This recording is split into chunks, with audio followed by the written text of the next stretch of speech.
Ha! Can you hear me now? I got it! Okay. Got some lighting issues today. As you can see, I've got this bright, shiny light right here on my face. Hope you guys are doing well. It is July 5th. So yesterday for everyone in America, we celebrated our independence. So hope everyone is safe. For me, it's like, you know, I'm a fire dancer, so I used to love the 4th of July so much, but now it's almost like, you know, 4th of July is just something I can do all the time, being a fire dancer, you know?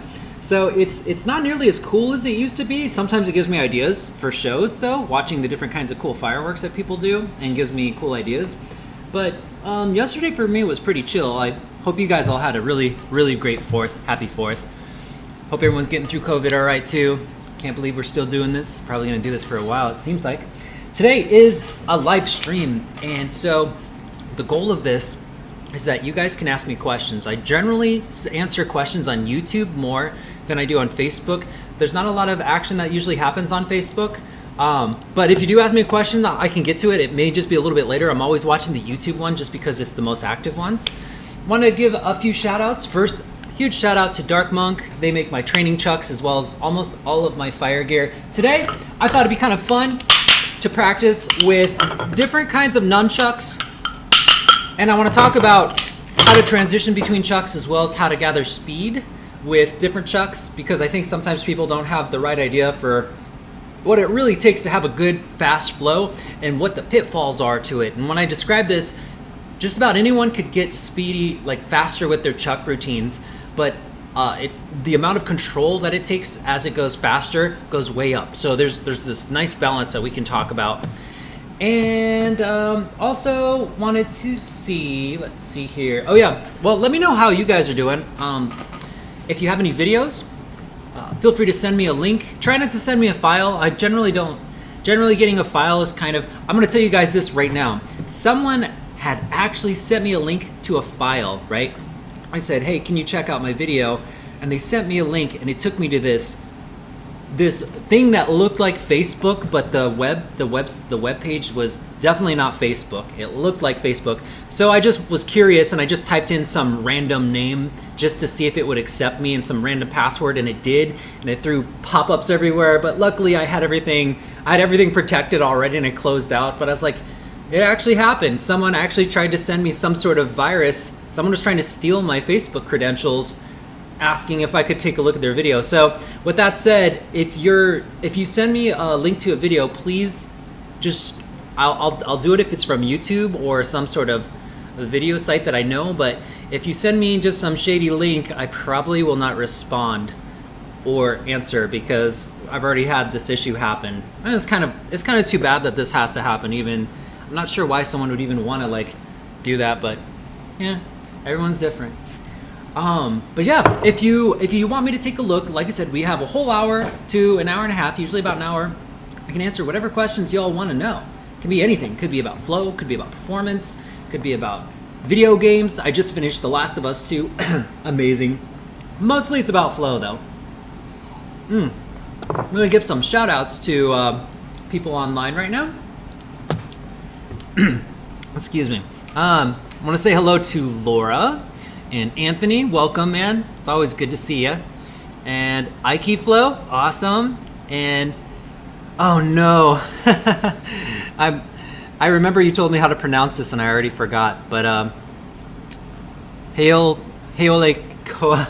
I'm sorry. I remember. I do remember that you had mentioned this before, and I already forgot how to pronounce your name. But I want to say hi to all you guys. I'm going to read off some questions here. I'm going to take a look at Facebook really quick, make sure no one's got anything going on over there, and then we'll get started. All right. So Laura is, hey Ken, it's 3 a.m. in India. Wow. So that means it's 4 a.m. over there right now. Really appreciate you staying up. That's really late.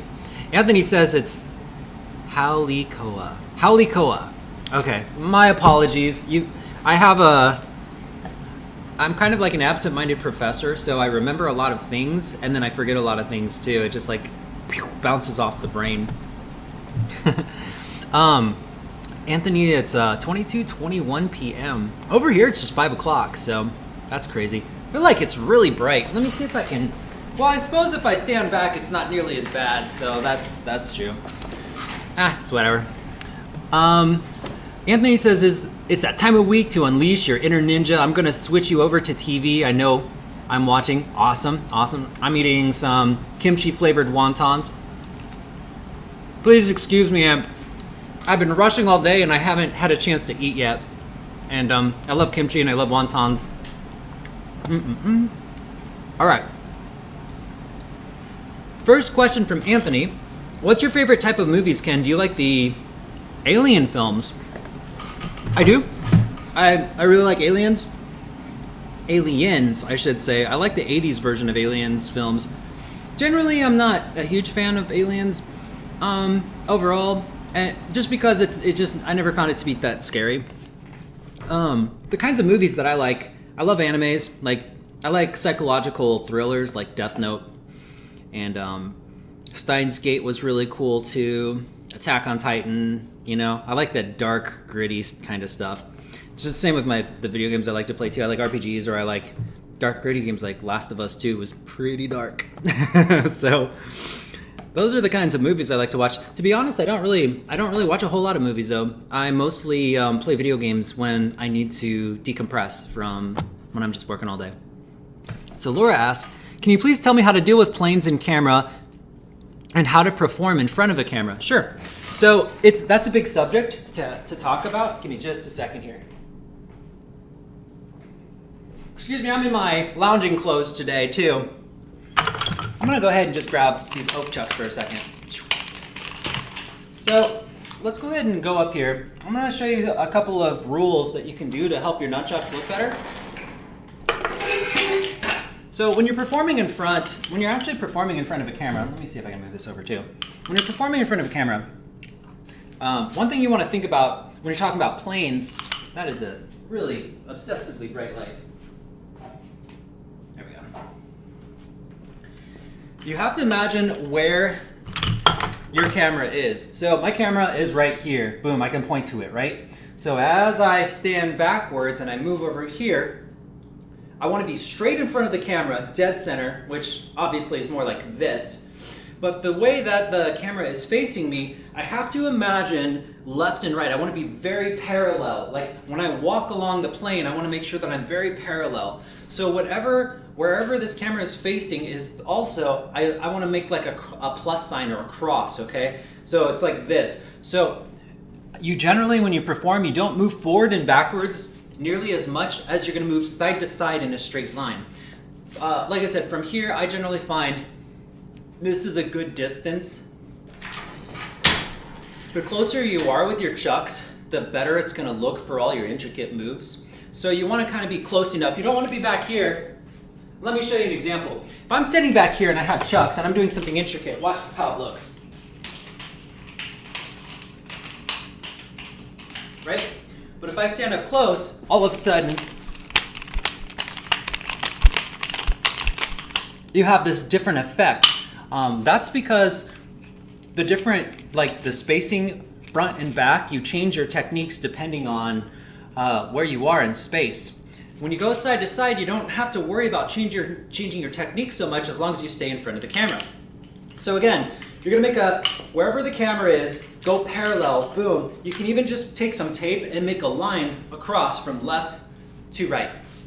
Generally, you wanna try to stay in the center of the camera, of course, but if you wanna get creative, sometimes it's nice to go in thirds. So if you cut it in like, this is the halfway mark, this is kind of the third mark, and this is the third mark. Sometimes it can be nice, especially if you have a nice background behind you, to stand like not necessarily in the center, but kind of off to the side, so it showcases maybe a waterfall or something that looks nice while you're doing your chucks. This is kind of an artistic thing that can help also make the chucks look good if you have a really nice backdrop. I don't have a nice enough backdrop, so I'm gonna stand in the center like this.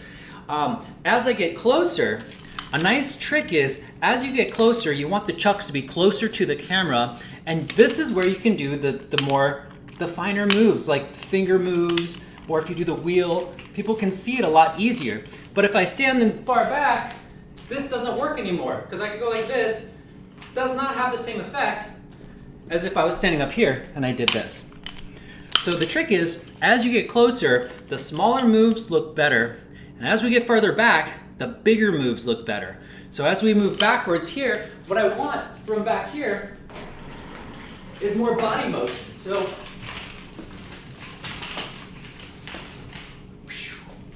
it's really dark in here, by the way. My lighting situation is a little bit off, so it's really dark. It doesn't look as dark on the camera, but it's almost like a nightlight in here right now. So the trick is big body motions, footwork, lots of footwork here. As we get closer, you can then start doing your regular techniques. And as we get closer again, then we want to do the fine little detailed techniques that use maybe finger rolls or digit rolls or something smaller. As a general rule, I find that to be the most helpful. There's definitely different techniques that you should do depending on how far away you are. As you get closer, it feels more intimate with the audience. So you want to do the moves where your face is still showing, but you do a lot of intricate work. The farther back you go, though, the bigger you have to be because you're going to be smaller on the camera. I've seen a lot of videos where people are doing these amazing things, but they're just little tiny dots, and it loses so much of the effect. And then there's other times you'll see like people doing very basic stuff, but the camera work is awesome. And you could think, well, I'm not a cameraman. But if you just start studying how the cameras are working, a lot of times they're close-ups, especially when you watch the movies and people are wielding weapons. Whenever they're not nearly as good, but they want to make them look good, they get really close so you can't see the full technique. You only see the whirling hands and the whirling speed's like, like you can't tell what I'm doing, But if I was standing back here and I was doing it, you can see I was just going like this. I wasn't really doing a move per se. But I can fake it when I'm up closer. I can fake it because I go outside of the screen.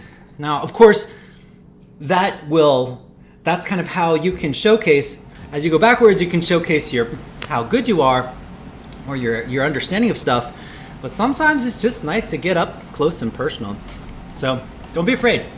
Don't be afraid to get close to that camera. Again, though, with dealing with planes, that's really it. You have to look straight forward at the camera and then draw a line straight across. Okay, Haulikoa. I am going Haulikoa. I will definitely get that. So thank you, man. Sorry. Excuse me if I'm eating in you guys' ear. This is so good. Aikiflow. I love kimchi too. I grew up on that stuff. I hated kimchi when I was a kid, but it grew on me. We used to play poker or blackjack, and when whoever lost would have to eat a big old thing of kimchi. We used to think it was so hot. I don't think it's very hot anymore, but eventually I started enjoying it. So now I just put it on everything. Then I heard there's this thing called a kimchi wonton. There's like kimchi inside this wonton. I was like, had to get it. Good stuff. Anthony asked if I've ever played Resident Evil 3. I didn't play 3. I played 4 and I loved it. And I also love the new one, Biohazard. That thing was awesome. I love horror, scary VR games. I think those are amazing. And Resident Evil is a VR game, the new one. And that stuff, talk about immersive. That's insane. Aikiflow, psychological thrillers are the best. Love martial arts film. Have you seen The Raid? I haven't. I have not seen The Raid. I know, it's crazy. In the 90s, all I did was watch martial arts films, and I love Tony Jaa and Jackie Chan and all those people. So like the old school martial artists. I don't know who the new school martial artists are because I haven't kept up, but Sammo Hung and obviously Bruce Lee. Everybody loves Bruce Lee. But I don't know. I don't know who the new people are. I'm curious. If you guys have a recommendation for a good martial arts flick, that would be pretty awesome. I haven't seen one in a minute. Right, I'm wondering about fuel additives. Just a second here. How do you make the sparks and massive flare-ups as well as leaving fire trails on the ground? Sure, so you have to find, first off, not every fuel additive is healthy or good for you. Some of them will leave fumes that are poisonous. So you have to make sure that you only do certain kind of additives, or you have to be extremely, extremely, extremely careful. There's some additives that I won't use, especially ones that change the color of the fire. The additives that I usually use aren't nearly as bad because what it is mostly like metal shavings, like titanium shavings that are really fine. There's a couple of places I can recommend. One is a place called Ninja Pirate, Ninjapyrate. Let me see. Let's go over to the website here. They offer something I'm going to show you a couple of them here. If you type Ninja Pirate, the additive is called Sklitter. Sklitter. It's right here. Right here, this stuff right here. So Ninja Pirate Sklitter is awesome. This makes big old sparks. You put it on, basically what you do is you fuel up your prop. I'll just go back to that real quick. You fuel up your prop, spin it off, and then you shake it onto your prop. Depends on how long it lasts. If you just shake it, it'll make a bunch of sparks in the early on, but it'll go out fast. I shake it on and then I kind of rub it with my finger. You gotta wipe your hands off afterwards, of course, too. They're mostly just kind of different kinds of metal shavings, but what's nice is it leaves these hot white sparks anytime there's some sort of collision or crash or a stall or a motion, which for chucks, there's tons of them. So chucks are great for Sklitter. Another one is, Dylan Corvus. Let's get Dylan's on there too, because he also has something. Give me just a second here. What's it called? Floater. That's what it's called. Where is it? Give me just a second here.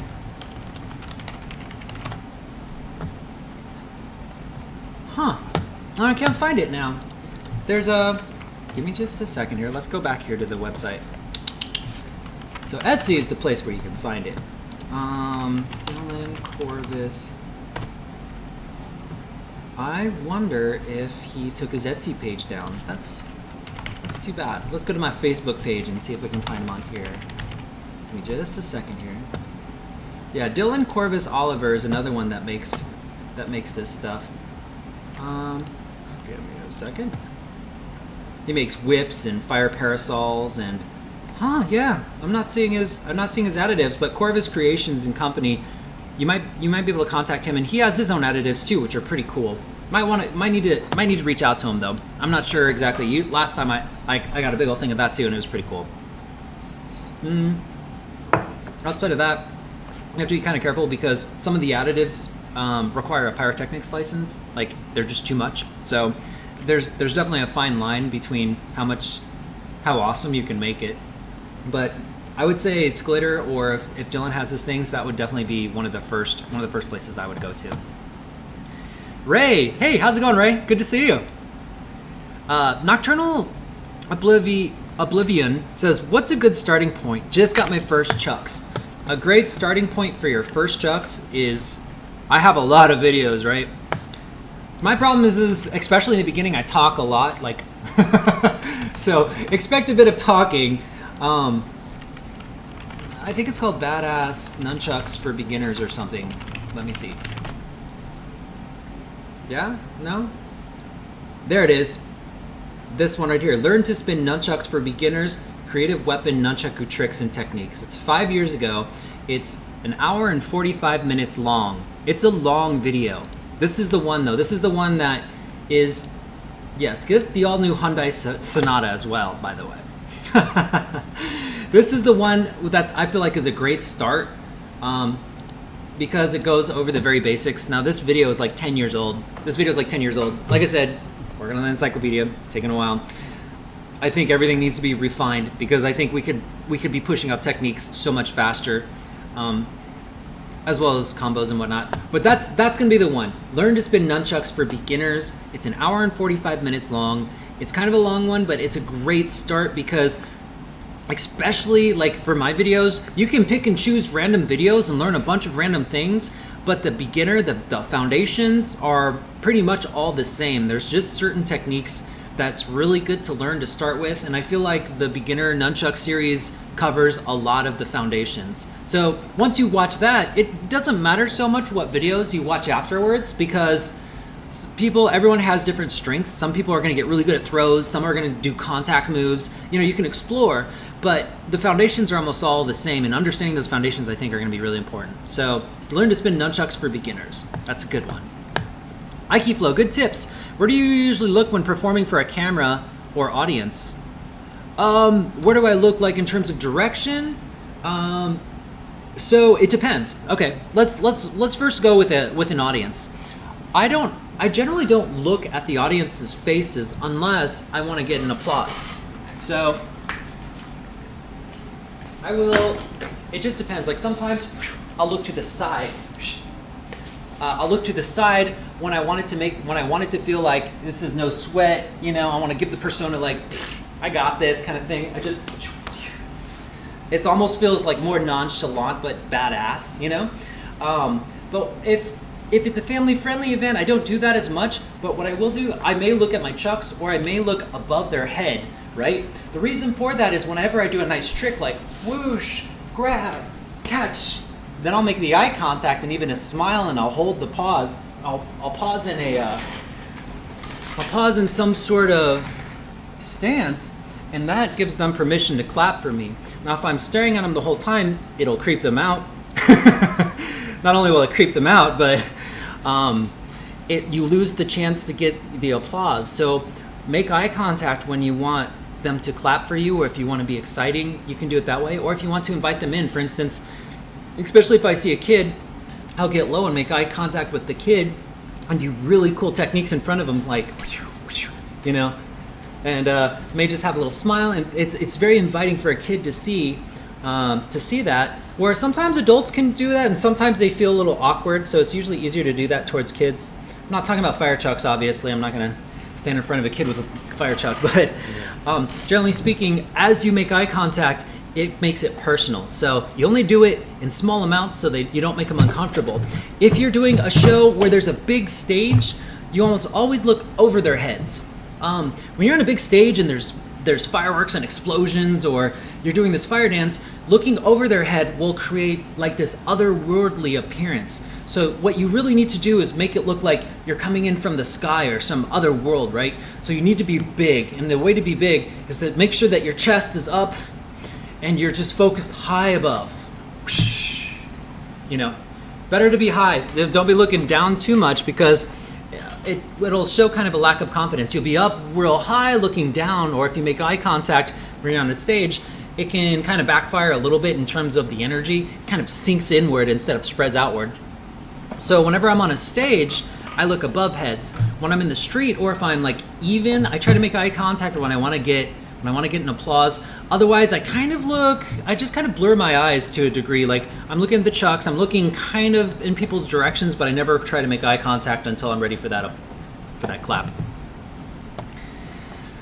All right, Laura, Ken, can you teach some easy but big nunchuck moves that look awesome? I went through all your tutorials and I love it. Do visit India and we will roam together. That would be amazing. Yeah, I would love to visit India.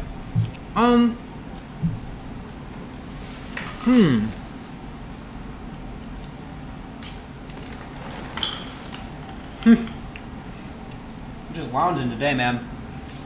Big nunchuck moves. Wait. We're looking at big nunchuck moves that, some big nunchuck moves which look awesome, but they're easy. Big to me, usually, if you want like big moves for an audience at least, I would say do some throws, because practice just a very simple throw, right? That's not really that big of a deal. But then all of a sudden, when you really launch it way up in the air and you end with a catch, it looks much bigger. So with nunchucks, because they're so small, some of the biggest moves is really how you present it after you do it. I mean, like for instance, this moonwave, if you do it like this and you bounce and you go into your combos, it doesn't look big at all. But if you stop, hold it, it looks a little bit bigger, as you can see, as I also move forward. So if you're thinking about an easy move, let me think, hold on. All right, one of my favorite moves, obviously, and I've taught this before, is it's like a helicopter throw, but it's great because it's a big move. And the way this works is it's an over-the-shoulder pass. You do have to know the over-the-shoulder pass, and you have to watch out. You want to use light chucks because you can smack yourself in the head with this one if you don't have it. What's going to happen is the helicopter throw comes from an under-the-shoulder pass. You let go with your right hand, and this hand is basically, you're going to swing it out, and your hand's going to, you're basically going to turn your palm up, and you're going to lift it up straight up towards the sky. Now I can't do this here. Wow, I have no space for this. But I actually did this in the most recent challenge. You basically swing it across. You're trying to get the chuck to kind of get to 12 o'clock in front of you. If we're looking horizontally, 12 o'clock this way, so it's pointing away from me. And then you lift your hand up really fast. I keep hitting my ceiling, as you can hear. But the trick is if you're outside, this is a great trick. Inside, this is a pain in the butt. Because this thing can launch like 10 feet in the air, right? So once you launch it, the trick is grabbing it well too. So if the nunchuck is in the air and you grab it, it'll look different if you grab it like hiya, like this, right? As opposed to if you throw it in the air and you swing it, like you just snatch it and you slam it down, boom. So you want a big catch. Big throw, get ready, big catch. So the first thing you want to practice, come on, whoosh. First thing you want to practice is just a little throw. Just do a little throw to start with. Don't lift your hand up very high and catch it. Don't lift it very high and catch it. And then eventually you're going to launch that thing, and I hit my ceiling again. You're going to launch it, especially if you don't have a ceiling. You're going to launch it, and you're just going to just snatch it out of the air, and you're going to just keep swinging it. So the way to do that is practice your catch. I'm just having those days, man. Practice your catch. Grab it. Try it again. Practice your catch. Then the moment you catch it, swing it across and twist your body into it. That will give it the added oomph that you need. I won't say this is an easy one. I think moves that look fantastic rarely are like, I mean, you can do the figure eight wrist rolls and that will impress people.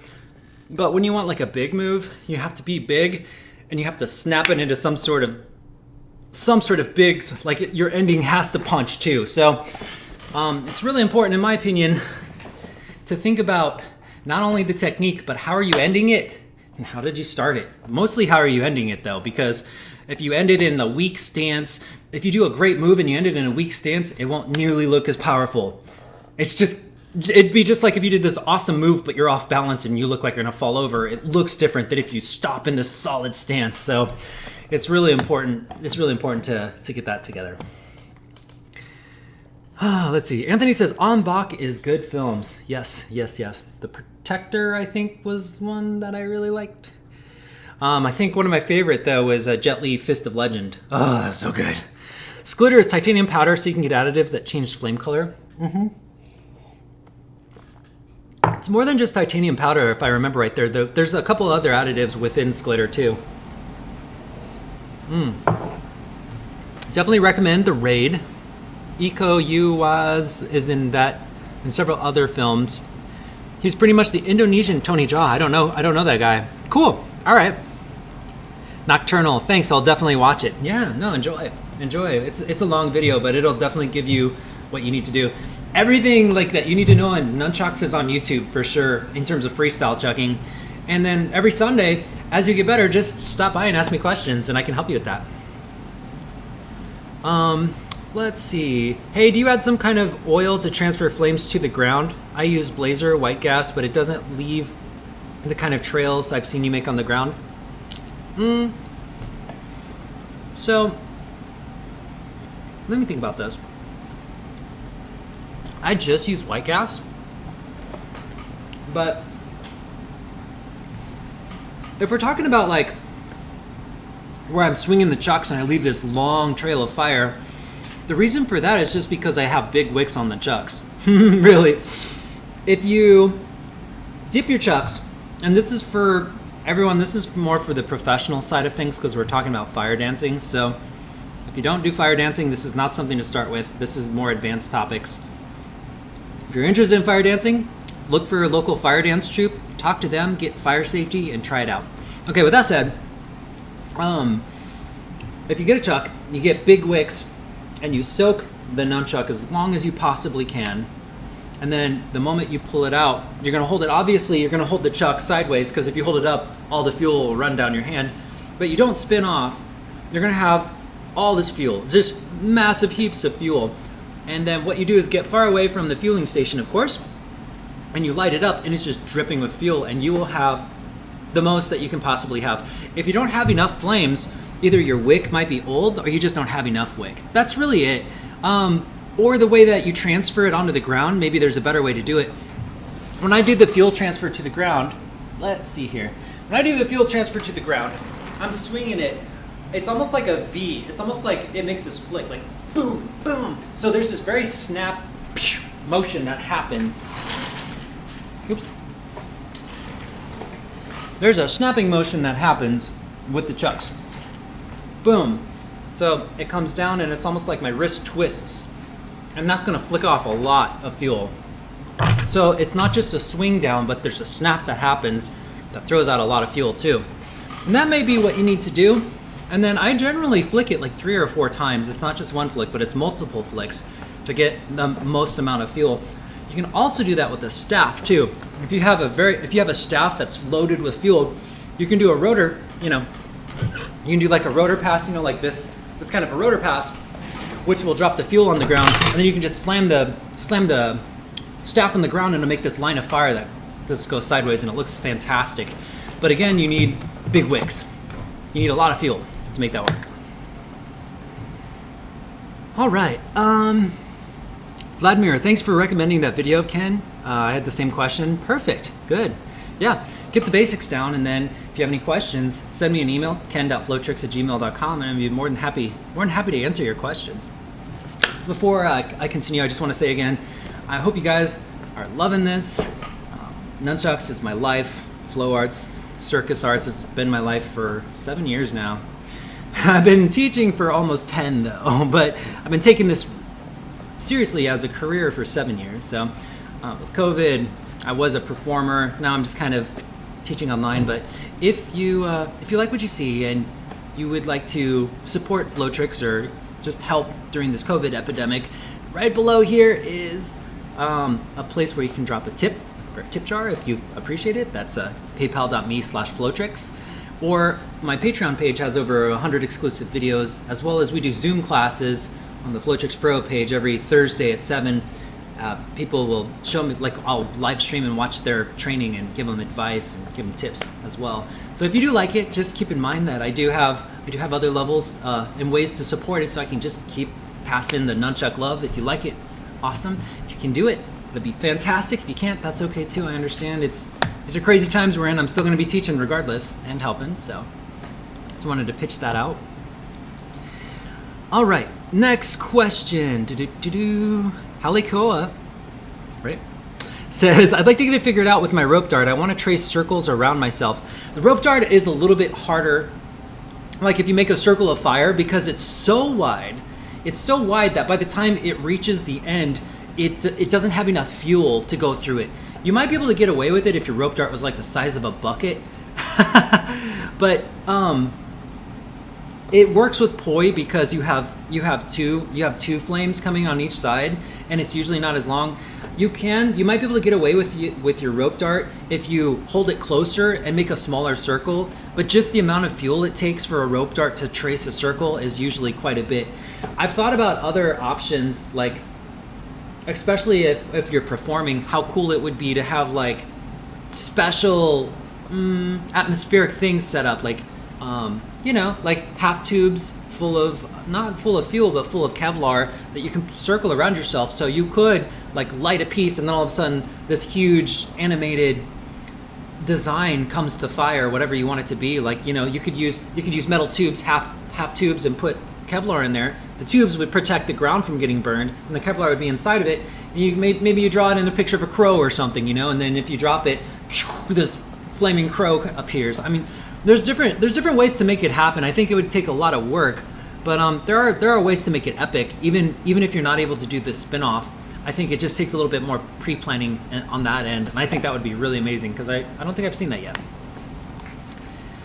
All right, next up is, let's see here.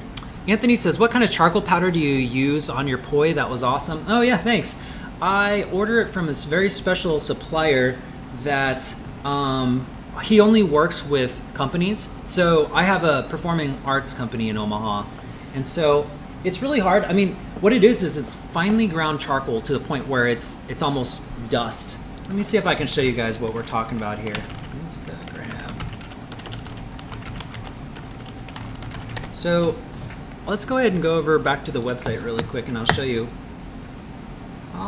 what we're talking about so you guys don't have to wonder.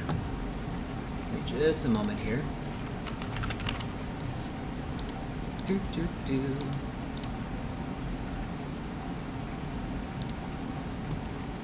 All right.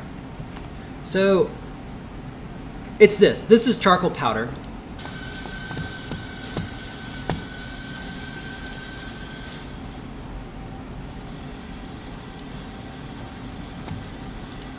Charcoal kind of has like a different kind of vibe to it, but what you'll see is that it's like, come on, let's see.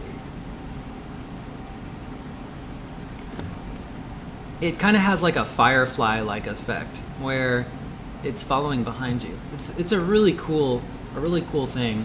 But what that is, that's finely ground charcoal. Now you have to be careful with charcoal because it tends to float and get in your mouth. So you have, especially if you have a ton of it, you have to wear a breathing mask or some sort of apparatus so you don't inhale flaming, it's charcoal. It's embers coming out of the thing. So you have to be very careful with how you coordinate everything like that. But it's just another really cool effect.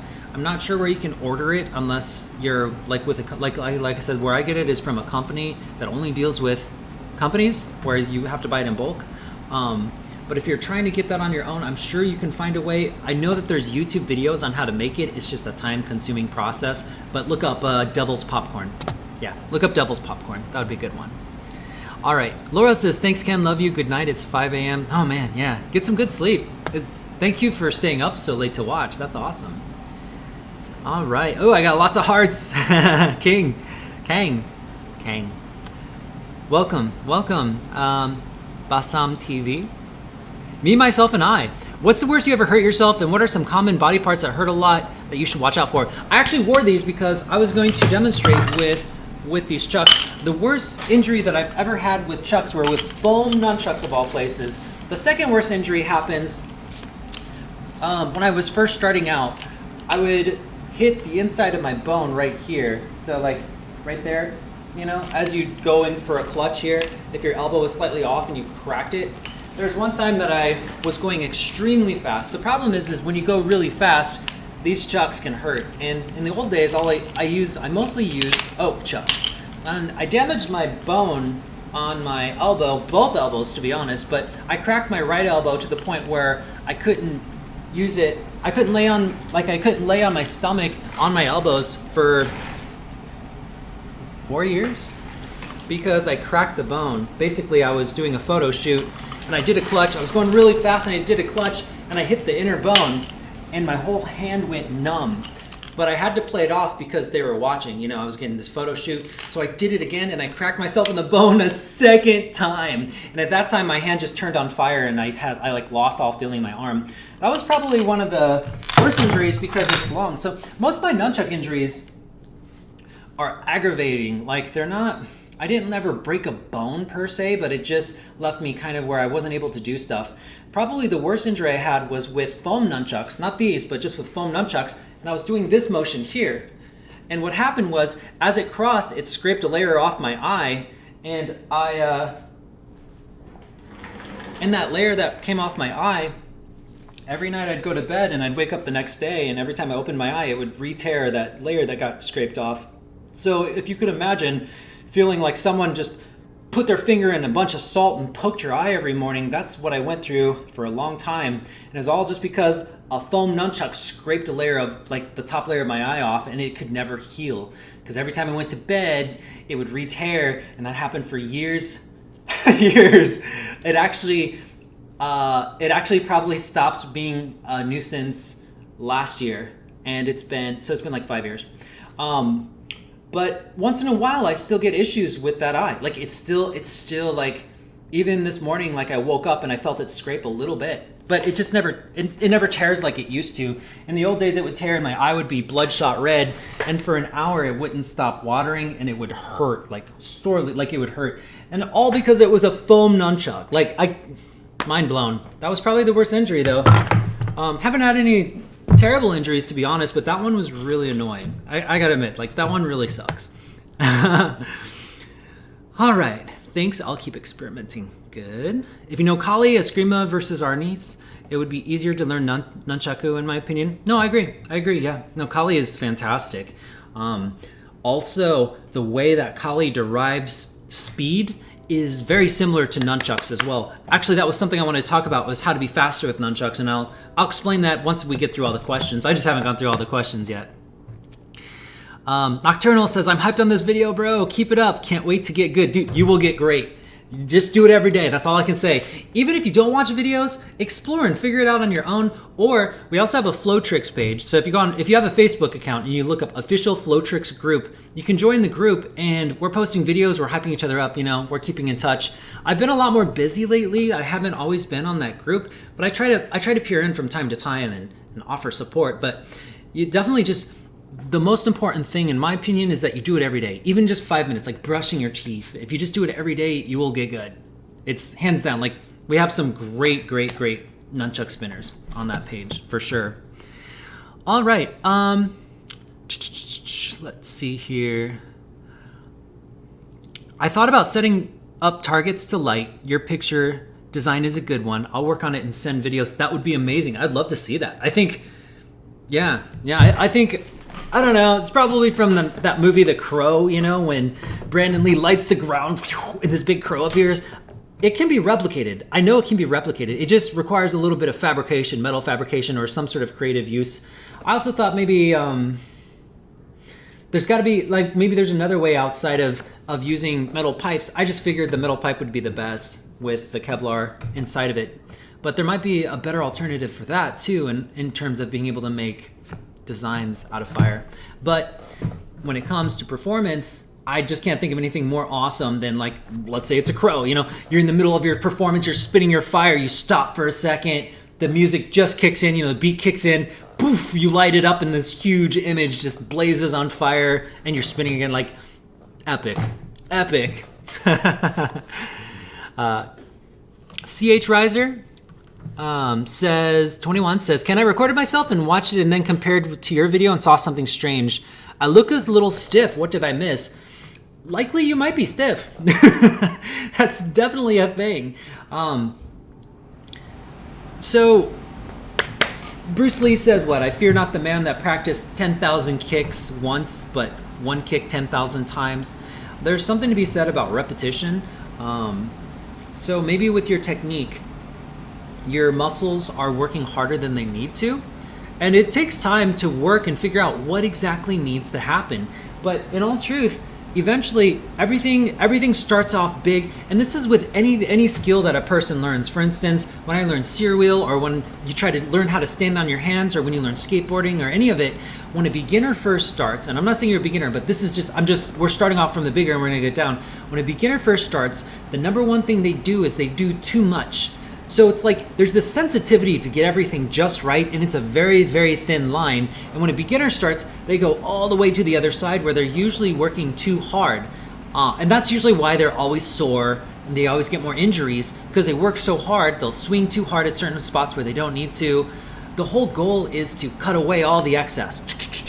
You cut away all the excess until it becomes a relaxed thing, and that takes a lot of time, and that's repetition. But it's also a training it's a training goal. So when you work on a move, being able to nail the move is one thing, but then you start looking at your techniques and say, okay, I need to relax this. Record. That is perfect that you recorded yourself, because you can look at yourself and say, okay, I need to work on relaxing my left shoulder. Maybe it tenses up. Like we talked about it with Dino Hand in my videos, but really it points to a bigger thing. Like Dino Hand is where someone's hand cinches up right here. And what happens is, it's because all their concentration is in their hand, but all this cinches up because of their focus, so they eventually have to learn to relax their hand, you know? And in the same way, the body is the same way, the shoulders and the body. Like sometimes you may see something like this, for instance, right?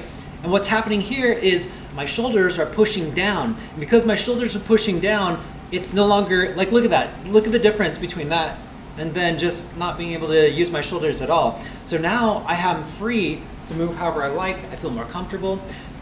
So what it is it's tension, and it's just putting in too much. So I think if you feel like you look stiff, that's a great observation. It's an easy one to fix, but it takes time. It's easy, but it doesn't mean it's immediate. But start focusing on relaxing more of your body. Even relax your rolls, and oh no, if it slips and drops, that's okay. Tense it up just a little bit. Most of the time people put in too much. So start cutting that away until you have just the essentials. And that is the trick to getting fast too. The trick to getting fast with chucks. I brought these oaks out too, just to prove a point, because a lot of people, oh my gosh, I can't tell you how many people say that they have oak chucks, so they can't do these techniques. And I'm like, dude, seriously, like this right here, and the dark monk chucks that I always use, they're similarly weighted. These are not like super lightweight chucks. The balance is awesome because they have these tips and they're foam, so if I hit myself, it hurts less than knocking yourself out with with oaks. But you can still go nice and fast with these things. You can go fast with anything. You just have to understand.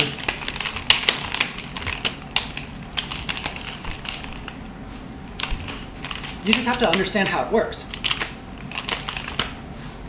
You just have to understand how these things work. These are foam chucks. These are not.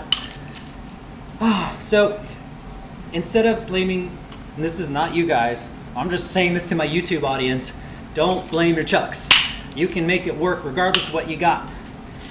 Some things will be easier, some things will be harder. But if you say I have oak chucks or I have metal chucks, you can't do that with these. I'm just gonna slap you.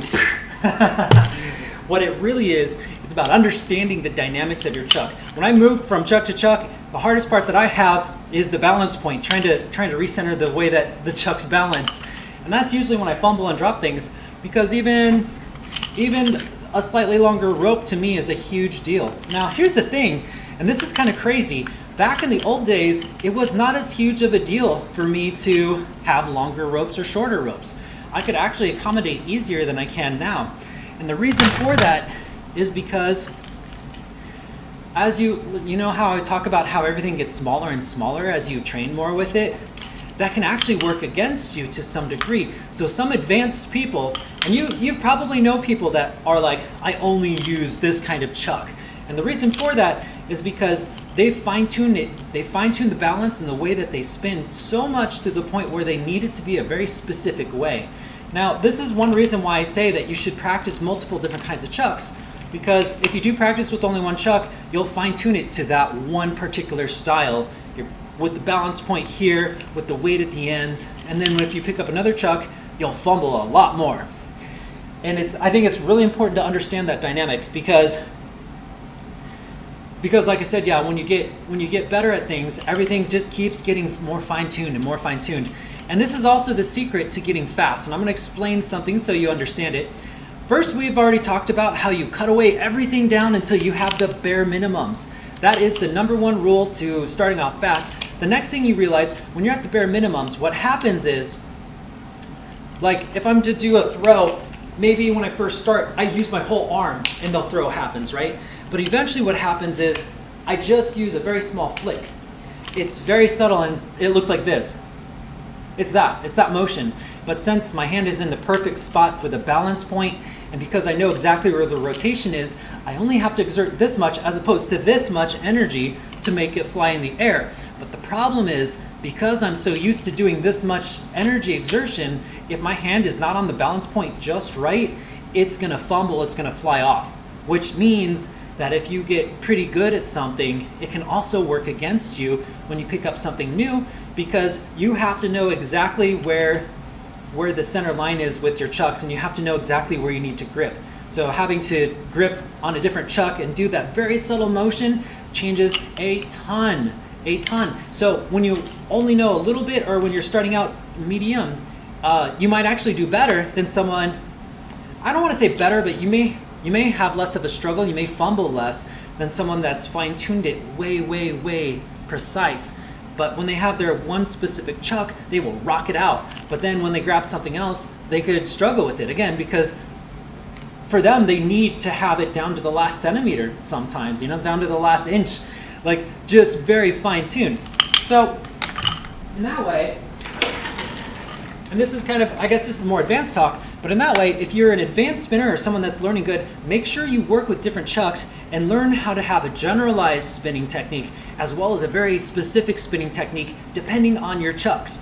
A specific technique would be this flick here. But if I picked up a new pair of chucks, and I'm fumbling a lot, here's a new pair of chucks, and I do that same technique with this one, it'll look like, it'll look kind of awkward until I find where that point is. I'm gonna go back to the generalized when I was more of a beginner. I'm gonna like lift it up a little bit more, give it a little bit more leeway. I'm gonna go backwards until I can move forwards again and understand where the finer points are with this one. And that's kind of how it works. I don't know if you guys play video game fighting games, but it's the same thing. You learn a new character, you can't just do the same moves as the old character.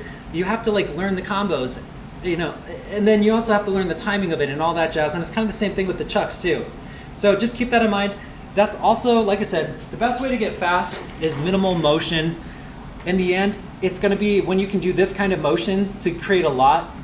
You know, when you don't have to move very much at all, but you have the timing just right, you can do a lot of things very fast because it takes very little energy to do it. When you're doing this, of course, you have to wait for your hand to come up and down or to finish, you know, and that's what causes slowness, is all that extra energy that you have to exert. But the more that you do that, the more you have to be on point with everything. Like everything has to be very to the point, which can also cause fumbles if you use different chucks or if you're not used to it or if you're off just a little bit. So I think that's the whole point of what I was trying to say, is that's kind of an in-depth analysis of how to spin chucks as you start to advance and how to look at it. Even if you're advanced, you know as well as I do, when you pick up that different pair of chucks and it feels like different and you don't know why, it's because you're so used to the fine details and they've all changed just a little bit. And unless you can adapt to that, it's gonna work against you. All right. That was a mouthful and a half. All right, let's see here. Give me just a second. So, I want to say hello to Jagadish Salati. Hey, I'm from India, big fan of yours. Awesome. Can you tell us where you buy your nunchucks? I mean, Dark Monk is my go-to brand when it comes to training chucks, especially, and fire dancing gear. And you just go to Dark Monk Studio Nunchaku. Boom. You type that, Dark Monk Studio Nunchaku, and you look up right there, you'll see these are the chucks that I use. The reason why I prefer these is, one is because I worked with him to build these chucks. They're, like I said, they are a little bit heavier than foam chucks. I prefer that, and I'll explain why in a minute.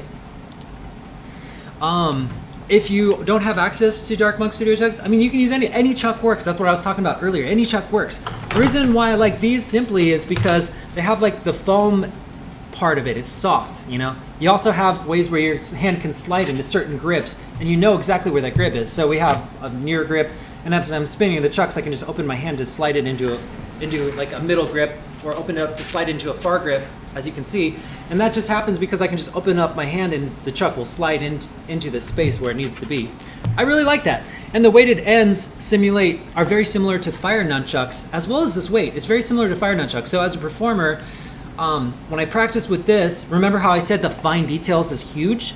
When I practice with this, the transition into fire chucks, there's not a whole lot that I have to change. There is some things, but it's a lot easier transition than other chucks that I use. So that's why I love those chucks. There's a lot of great things that I like about it, but those are the big ones. Now, let's say you can't afford it, or you don't want to, like, you don't want to get that particular style. That's totally cool. Let's check it out. I'll show you.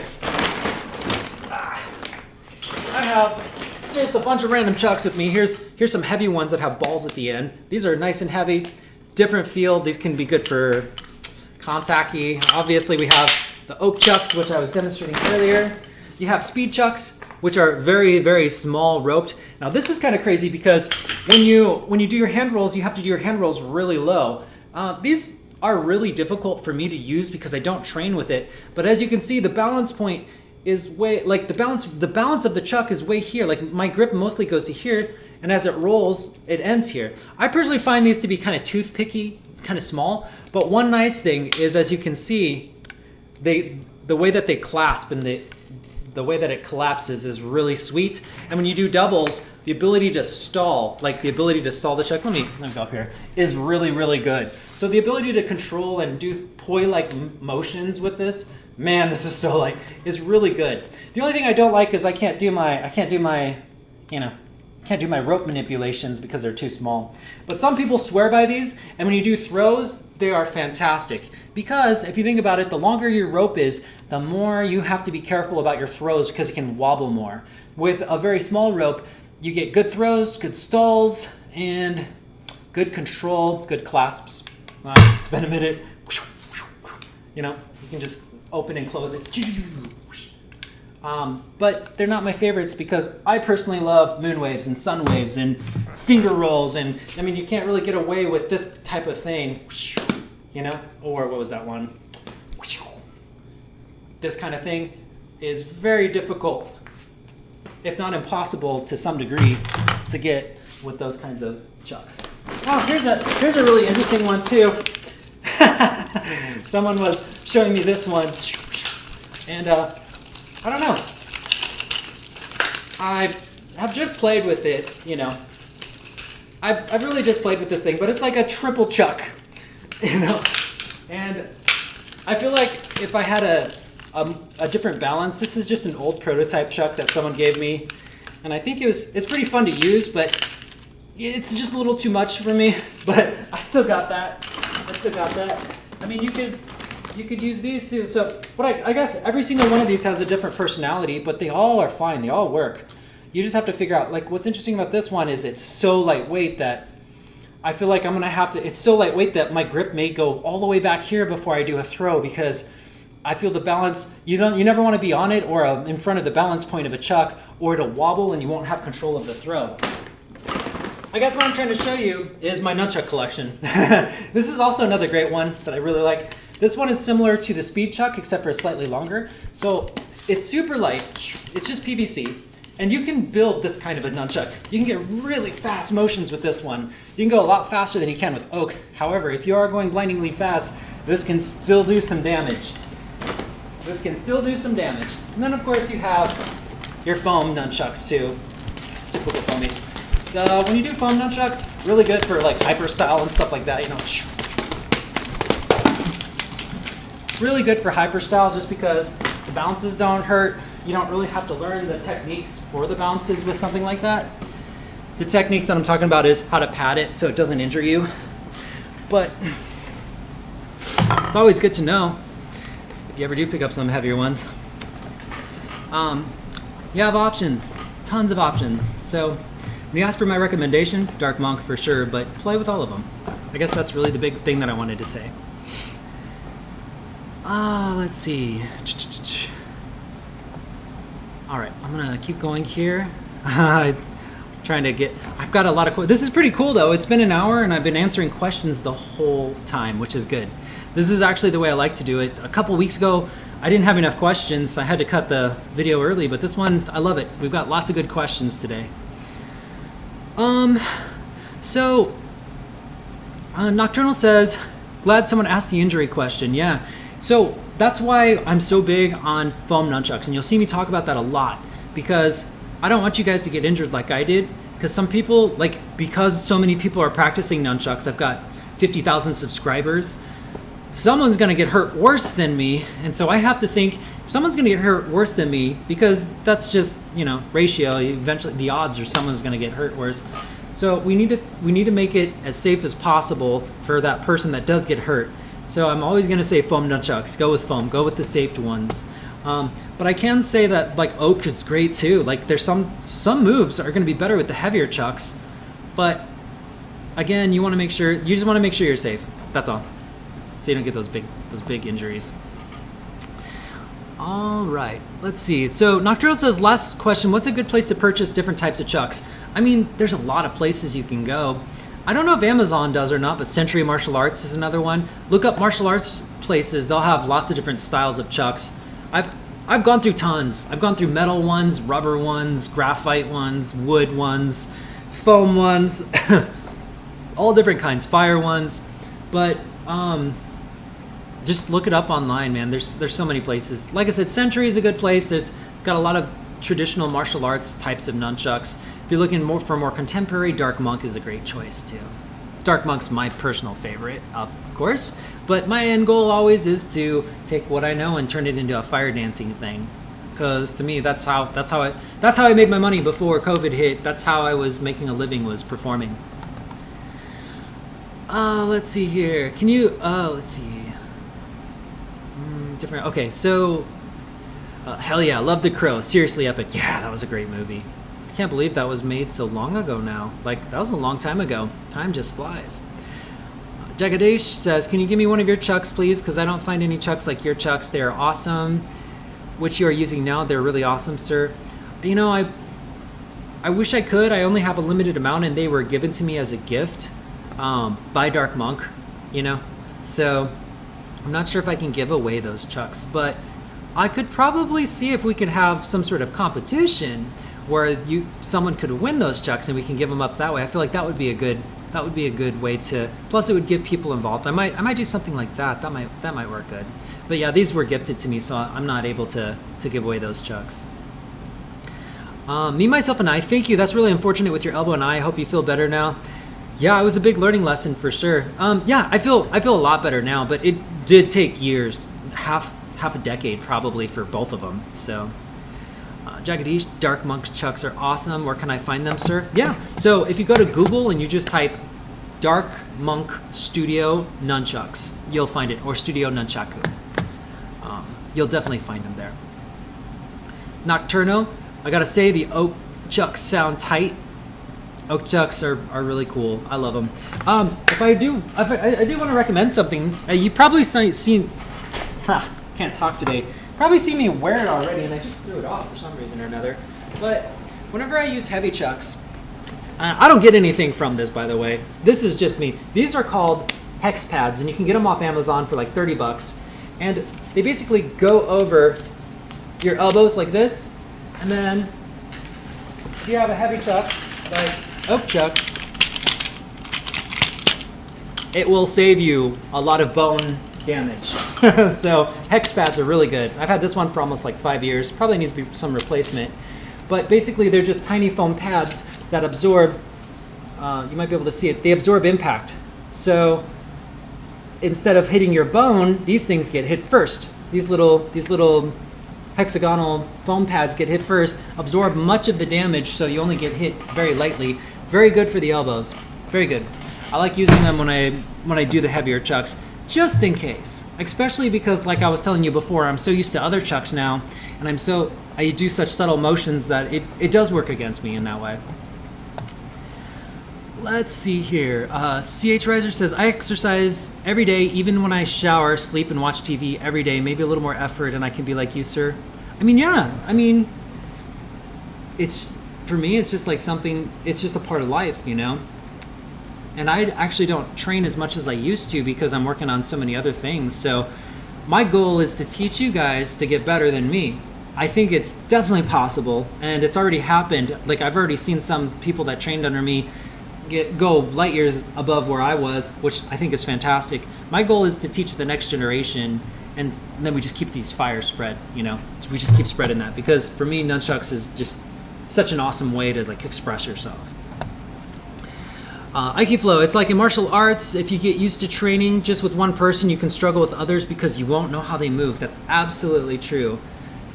It's absolutely true. Sometimes some of the best people are really good for that one specific situation. You know, like a martial artist that only learns one or two different kinds of grapple moves may be able to pull it off in so many different situations, but then whenever you put them in a place where they can't use that, all of a sudden it's like they're a beginner again.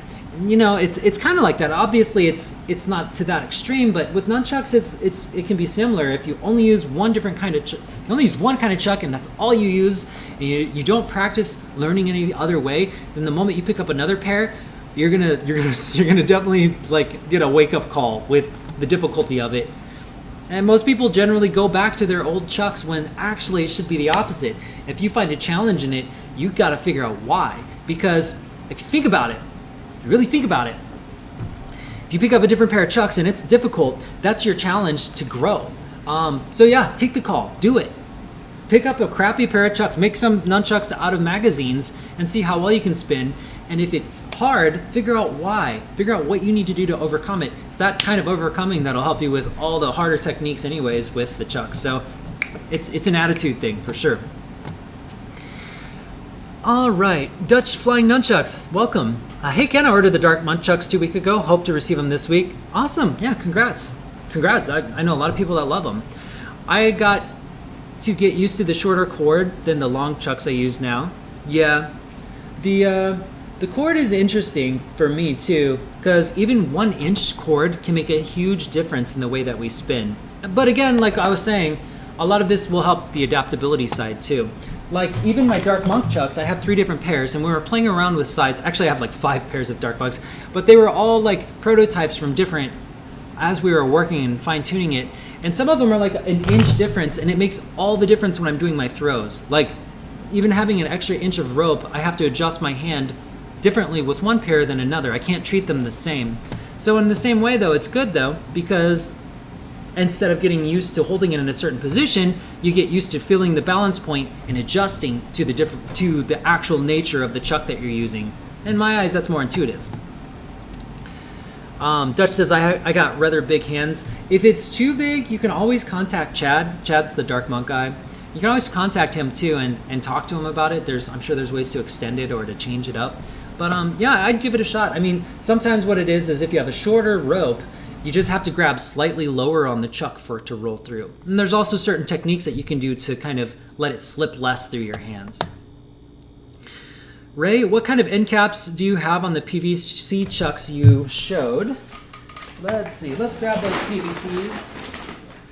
What are these things? This was another gift that was given to me, but I'm not sure exactly what these things are. They look like they've got some sort of writing on it, but they're so old that I can't.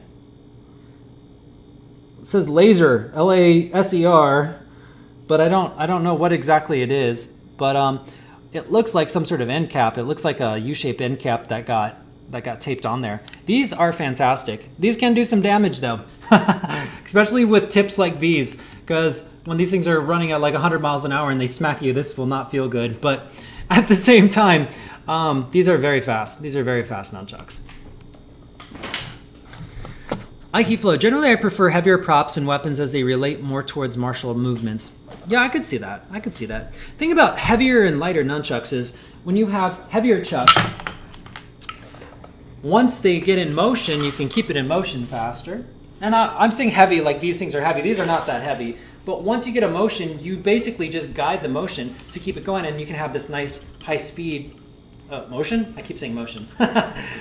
But the weight carries itself practically. When you have lighter chucks, those moves are a lot harder to pull off, but the redirects, the bounces, the hyper style is definitely a lot better. Anything that has to deal with stopping the motion and starting it up again, lighter chucks are usually the better choice. But then when you're talking about rolls and throws, heavier chucks, you can just feel it out better. There's just something really nice about that. Nocturnal says, I'm short on cash now, but I'll definitely get some of your signature chucks. Awesome stuff. Yeah, no, that's awesome. You know, mostly I just think Chad made a really cool pair of chucks, so I like talking about it. Let's see. Aikiflow, however, like you, with chucks, I tend to sway more towards the foam for the same reason. I feel there's a higher chance of self-injury over something like a staff. There definitely is. Chucks can do a lot of damage. They definitely can. Chucks, in my eyes, are like motorcycles. So when you crash on a motorcycle, you know, it's generally a little bit more rough than in a car. I always consider these to be like the motorcycle of flow props because it takes a lot of handling and they can turn high corners at blazingly fast speeds. But at the same time, you just have to make sure you're careful with these because motorcycles, as amazing as they are a little bit more dangerous. And I guess the difference is with motorcyclists, it's usually the other drivers that are the biggest issues. But with chucks, yeah, it's going to be your planes. I guess planes are your other drivers. If your planes are just a little bit off and you're going at a high speed and you crack a bone, you can definitely bruise it or even break it. I won't say definitely break it, but there's still a chance. You still run a chance of breaking it. I've never broken a bone yet, but I have heard of people that have. I've heard of people that cracked their bones to the point where they couldn't spin. So, you know. KGB Fitness. Hey Ken, big fan of your works. I'm still practicing on foams. Awesome. No, that's good. Hey, nothing to laugh about with that. That's great. Start with any brand. You can always branch out, but it's always good to get your mistakes out on foam than it is on like metal chucks or fire chucks or all those other ones. Mansoor says, hi sir. Hello Mansoor. Welcome. We're running towards the end of this stream, y'all. But if you do have any of your last questions, definitely hit me up and let me know. I'm gonna jump on Facebook really quick and see if there's any questions on here. Excellent. One more second here. Perfect. So I got no questions on Facebook right now, but I think the biggest thing, it's interesting because I wanted to talk about something called rotationals, but we can cover that on a different day.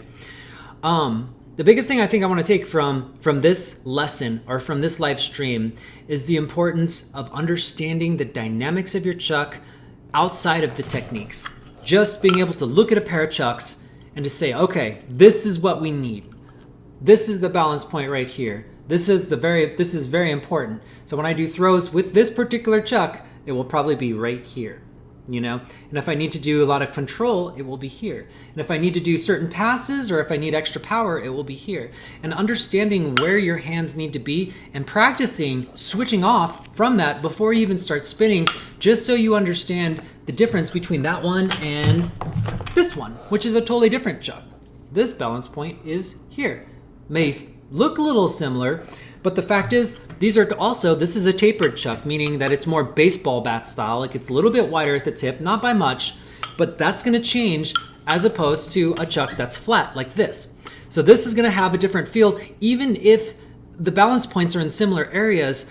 Having a weighted tip is gonna, like when you throw it, a weighted tip is gonna cause it to shoot outward more. It's gonna push to the outside more as opposed to a flat chuck. So there's a different kind of style or a different kind of technique that you have to do with that just because it's tapered, and it's really hard to describe. And I think I would have to really think hard on how to describe the differences in technique, but it's a feeling thing mostly.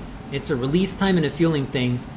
So it gets down to the fine details, but just being able to understand that, all these chucks, even two rope chucks are not the same. Even the fact that this is a rope and this is a chain is gonna have differences, and the length is hugely different. So I'm gonna have to be able to skip, like as you can tell, my favorite chucks will fall out here, but I have a little bit extra rope here. Like as you can see, I have one extra link on here. So trying to make all these little adjustments in your style prior to spinning when you have a new chuck, I feel like is fantastic. It's great for your brain, it's great for your style, and it'll also, as you get these different chucks, this may be better for behind the back throws. This may be better for contact moves. This may be better for stalls. You're gonna learn that certain techniques open up easier, and as you get good with those, you can translate it over into the other chucks. It's amazing because that's why I think like you have a bunch of chucks, and when you understand what their strengths are, then you can work specific techniques so you can get better at your chucks and then apply it to all of them. All right. Ikeflow says, you mentioned the stalls were easier with the lighter ones. Normally I find heavier poi stalls as I can feel them. What makes them easier to stall being lighter? It's not actually because they're lighter. It's because the rope is smaller. It's mostly because of the rope length. What I was trying to say was the rope length will give you more control because the stall, there's a lot less rope that it needs to be able to cover. So stalling generally is a lot easier the smaller the rope is with chucks, I find. The longer it is, the more it flops around. It's really hard for me to get a stall out here where I don't even barely have to move it to get these stalls. Oop.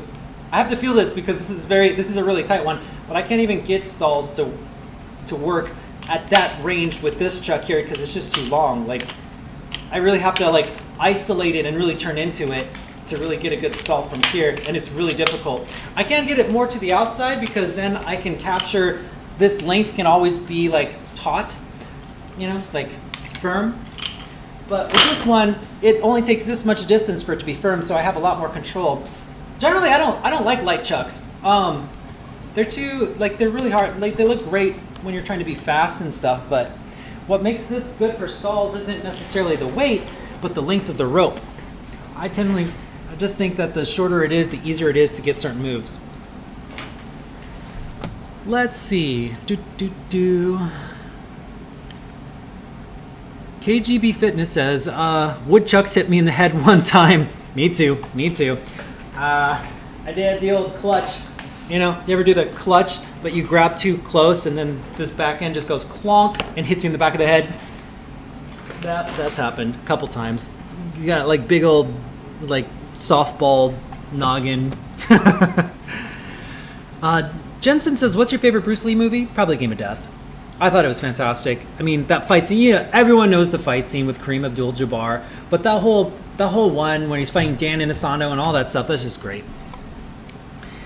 Any ideas for combining chucks with skateboarding? I mean, yeah, I think that'd be really cool to combine chucks with skateboarding. I've never done it before, so I don't necessarily know the techniques of skateboarding, but I think what would be cool is understanding, okay, so like if you're trying to skateboard a nunchuck, I think what you should find is a way to where you can do a skateboard trick that isn't too demanding on you, and then see if you can find a nunchuck move that isn't too demanding on you. So you got a skateboard move that's not too demanding and a nunchuck move that's not too demanding, and then combine them together. So at first it may just be something simple like, can you do a skateboard move while spinning it? But as you level up what is not too demanding, it may be a behind the back throw, or it may be a throw, or it may be chain unwinders or something like that. So I think start off small. I think it'd be really cool though to be able to combine like maybe a jump on the skateboard with a throw on the nunchucks, or even just doing a chain unwinder while you do like some sort of throw. And if it's really difficult, you can always go into a clutch, just clutch the chuck in really quick. You know, you do your move, clutch it, then do your skateboard move, and then go back out. So they're kind of going one at a time, but you can make it in a way where it's a sequence, like a jump, clutch, you know, do a throw, catch it, and then the moment you catch it, you go into a clutch, and then you jump on your skateboard again. Like, you can come up with some really cool stuff. Because you're moving though, just keep in mind that it's going to be a little bit trickier, because if you threw it straight up, your chuck will be far away if you're going in a line. This is something I've experienced with the steer wheel, because I've tried nunchucks on steer wheel too, and just the fact that I'm in motion already have to constitute for the angle of the throw anytime you do a throw.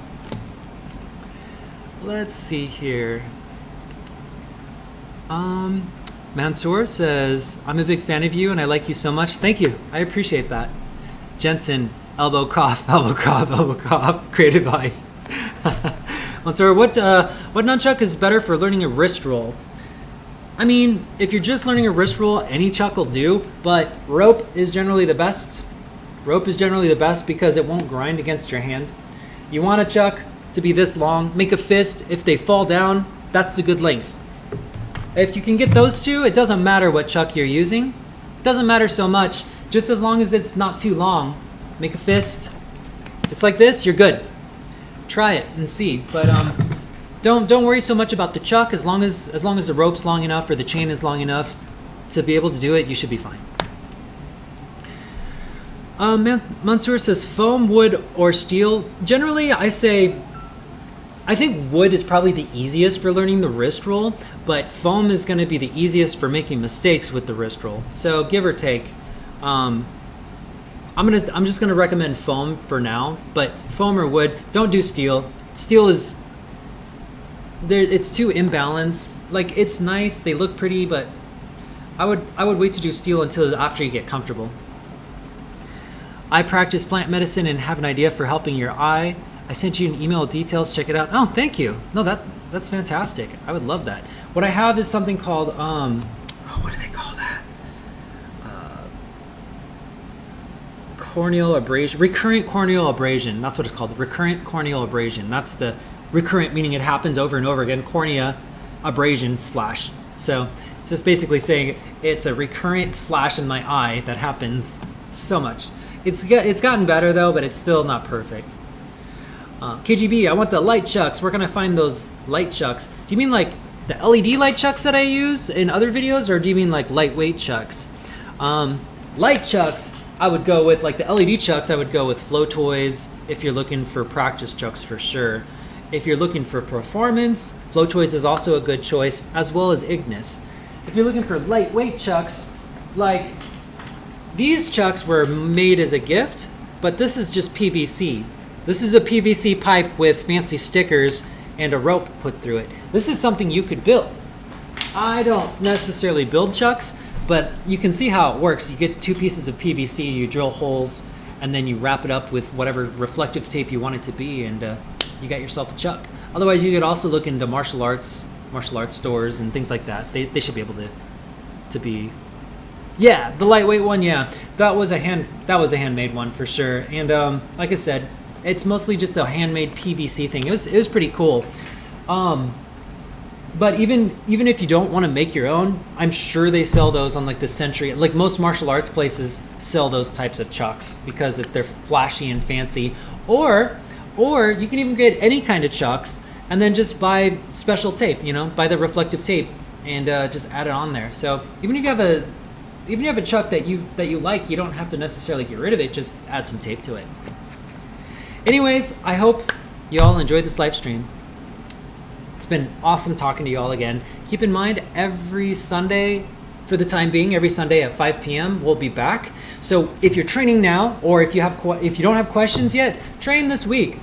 And if you have problems or if you have questions, send me an email. I'm ken.flowtricks@gmail.com. That's ken.flowtricks, flowtricks, same as down below, at gmail.com. And send me a link to a video of where you're training, and we'll talk about it next Sunday. We'll cover it.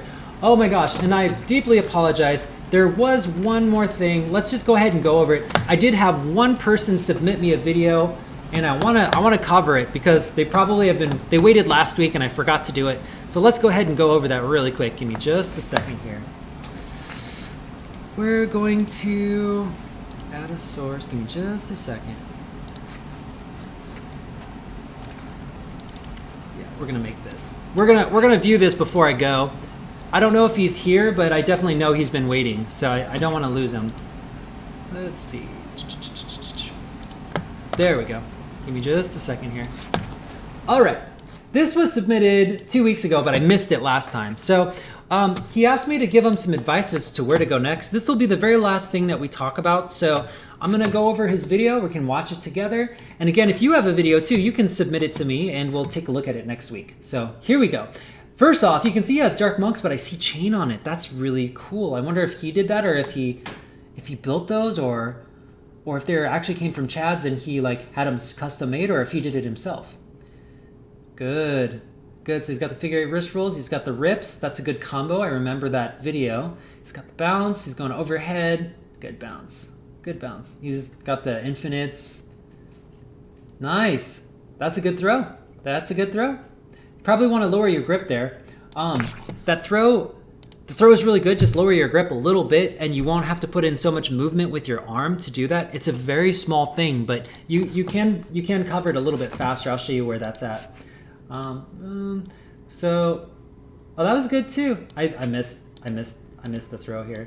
I saw the throw. It was right around here. Right there. You could even get it a little bit easier from there if you just lowered the grip just a hair. That's nice. That's really nice. A good height too. That was a good digit roll too. Hey, that's a good one too. All right. Nice. He's got the behind the back feint is what I like to call it. Got the X catch.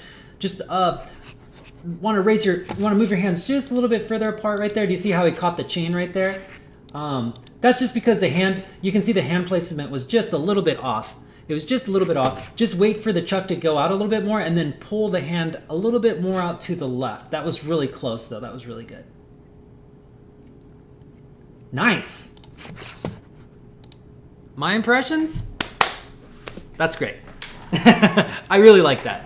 A couple of pieces of advice that I want to give is, I see that you're doing, I know some of those videos. Some of those are combos that I taught. And it looks really good. One thing I would practice with is practice with your speed. I don't want you to work on new techniques yet. I want to see you practice the next technique I'd like you to work on is going to be forward. Let's just see if you can get a couple of turns.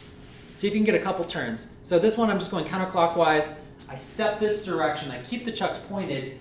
then I do a behind the back pass and I turn. The reason for that is just because it might look nice to be able to just throw in a behind the back pass just to get some footwork. I've noticed you're standing a bit still within the video, which is fine, but if once we get that body moving a little bit more, it'll pull people in a little bit more. So let's see if you can get the behind the back pass with a turn. So just like we talked about, take a step forward, do a same stick pass to the other side, keep it rotating and turn. That's going to be a nice easy one to start with.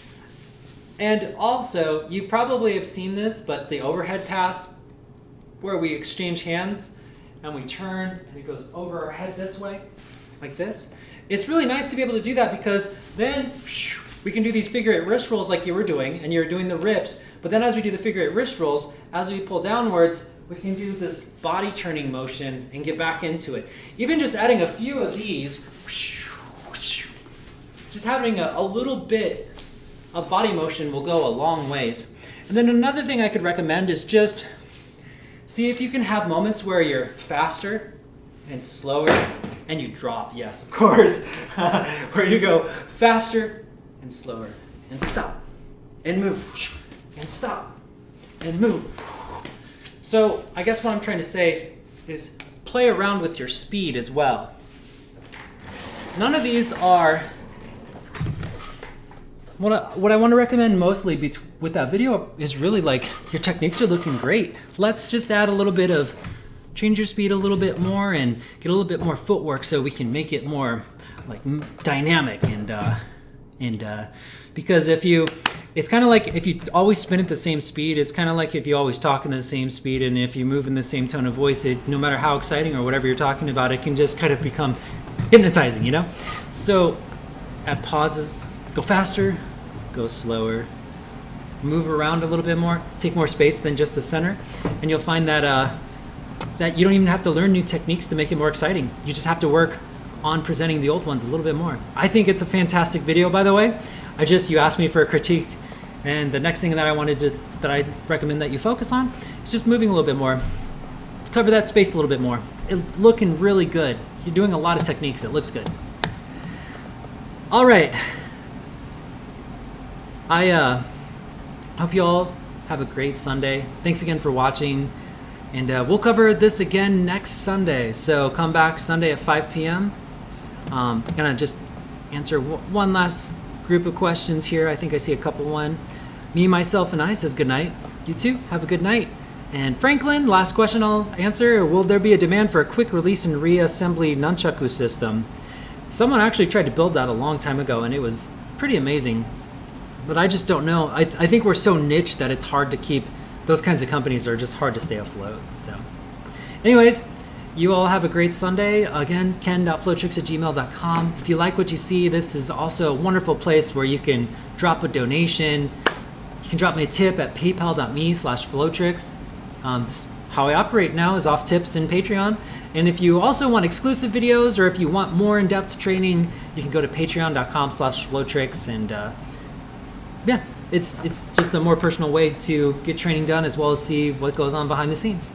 So I hope you all have a good one, and I'll talk to you all soon. Take care.